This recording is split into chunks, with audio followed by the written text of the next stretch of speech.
안녕하세요. 2022년 5월 5일 어린이날, 어린이는 아닌 티묵 모닝입니다. 본래 공휴일이라 넘어가는 거지만 다들 아시다시피 중요한 일정이 있었으니 그거 하나 가져왔어요. 바로 2022년 5월 FOMC 회의 발표 및 기자 간담회 결과겠죠. 가져온 이유는 말해 뭐 하겠습니까? 모두의 관심사이자 현 금융경제의 중심입니다. 한국 시간으로 5월 4일 저녁 10시 30분 미국 주식시장이 열리고 주춤거리며 고민하는 모습을 많이 볼 수 있었습니다. 막 플러스 1%와 마이너스 1%로 오고 가고 난리였죠. 한국 시간으로 새벽 3시에 금리 인상을 확정하는 발표가 있고 30분 뒤에는 이 결과를 갖고 파월 의장의 기자간담회가 있을 예정이었으니까요. 다들 날 서서 고민을 하면서 투자를 할지 뺄지 고민하고 있었겠죠. 참고로 금융시장에서는 항상 예상을 어떻게 했고 그 예상보다 심한가 아닌가가 중요합니다. 이때 두 가지 측면에서 사람들이 예상을 열심히 했었는데요. 첫째는 당연히 앞으로의 금리 인상 방향성이었습니다. 이미 이번에 0.5%포인트를 올리는 빅스텝은 기정사실화되어 있었기 때문에 앞으로의 계획에 신경을 곤두세운 상태였죠. 즉 5월 이후 6월, 7월, 8월, 9월, 11월, 12월에 뭐 어떻게 할까가 궁금했던 거예요. 사람들은 이후 6월부터 있을 금리 인상에서 혹시 0.75%포인트를 올리는 자이언트 스텝이 나오는 건 아닐까 우려하고 있었고 최종적으로 2022년 연말이면 금리가 3%대는 되는 거 아니냐고 했습니다. 참고로 오늘 발표 이전에 미국 금리는 0.5%였으니 엄청나게 연말까지 올린다는 예상도 존재했었던 거죠. 그리고 두 번째로 시장에 있는 돈의 흡수, 양적 긴축, QT의 정도였습니다. 언제 시작할지부터 해서 얼마나 할지인데요. 빠르면 이번 달인 5월부터 해서 흡수 규모는 350억 달러인 한국 돈으로 약 44조 원 수준일 거라고 생각하는 경우가 있었죠. 결과는 어땠을까요? 대망의 새벽 3시 우선 미국 당에서는 0.5%포인트 금리 인상인 빅스텝이 확정됐습니다. 그리고 동시에 6월부터 시장에 있는 돈을 흡수하는 양적 긴축도 함께 확정을 지었죠.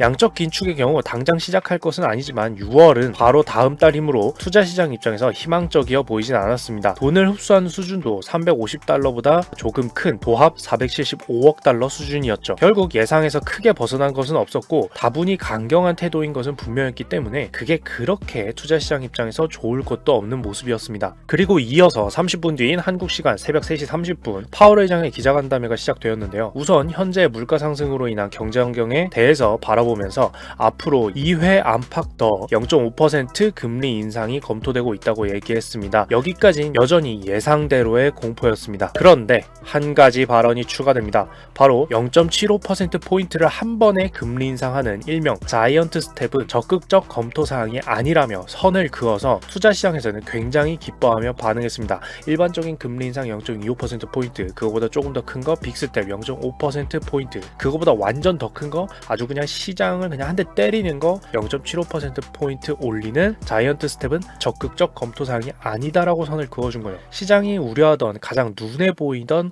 혹시나 하는 공포증 최고봉이 이 자이언트 스텝이 검토 사항이 아니라니 직후 증시는 급반등을 하기 시작을 했습니다. 나스닥은 결과적으로 플러스 3.19%, S&P 500은 플러스 2.99%, 다우존스 지수는 플러스 2.81%로 급히 반전을 이루며 장을 마치게 되었죠. 시장이 얼마나 신났었는지 열기가 느껴지죠. 정리하자면 시장이 예상하지 못하고 갈피를 못 잡던 시기에는 빅스텝이 있을 것이라는 얘기를 시장에 넌지시 알려준 후 이를 크게 벗어나지 않지만 분명한 강경책으로 결과가 나왔다고는 볼 수 있습니다. FOMC 회의에서 말이죠. 시장은 이를 어느 정도 선반영해서 미리부터 갈팡질팡을 하고 있었던 상황이었고요. 그런데 그때 유일한 미래의 예상 밖 사태가 될 수 있었던 자이언트 스텝이란 공포감은 지워주면서 시장이 크게 호응한 것으로 보면 될 것 같습니다. 자, 2022년 5월 5일 오늘도 있어 보이는 경제 이야기로 커피 한 잔을 즐기실 수 있도록 휴일에도 준비를 해봤습니다. 이상 티묵이었습니다. 즐거운 휴일 되세요.